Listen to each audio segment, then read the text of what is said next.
Pembongkaran politik paling panas, paling mengejutkan hari ini. Adik kandung bosku Najib bongkarkan rahsia Rosmah menjadi punca kehancuran keluarga Najib.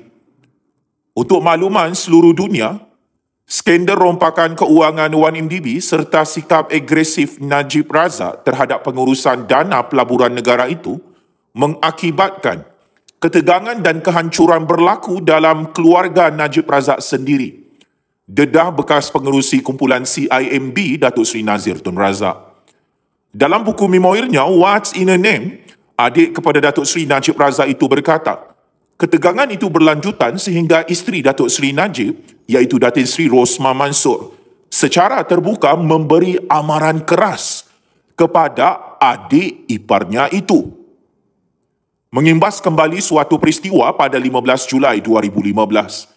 Datuk Seri Nazir iaitu adik kandung bosku Najib berkata beliau ketika itu hadir di satu majlis Ramadan di kediaman Najib Razak yang merupakan Perdana Menteri ketika itu. Kisah benar yang didedahkan berkaitan Rosmah Mansor sangat-sangat mengejutkan.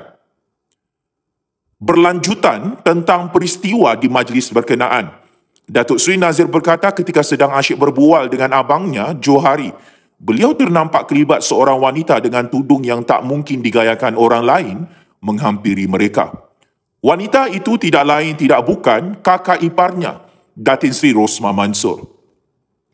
Sebaik menghampiri mereka tiga beradik itu, Datuk Seri Nazir berkata Rosmah terus menggenggam tangan Najib Razak seraya berkata memandang suaminya dan berkata, "Jangan bercakap dengan dia.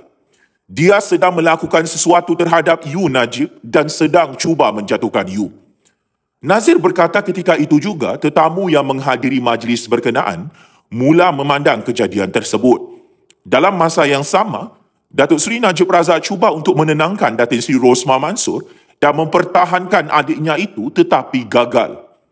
Datin Seri Rosmah meneruskan kata-kata dengan pandangan yang tajam. "I know what you're up to. I have eyes, you had better watch out." Maksudnya, saya tahu apa yang kamu cuba lakukan. Saya ada pemberi maklumat, awak lebih baik berhati-hati. Datuk Seri Nazir berkata sejurus kejadian itu, beliau terus meninggalkan majlis berkenaan dan mengirim pesanan kepada abangnya Najib Razak. Dalam kiriman mesej itu, Nazir memaklumkan itu adalah majlis terakhir yang dihadirinya memandangkan kakak iparnya bersikap seolah-olah memusuhinya. Maka benarlah Rosmah menjadi punca kepada kehancuran keluarga Najib Razak.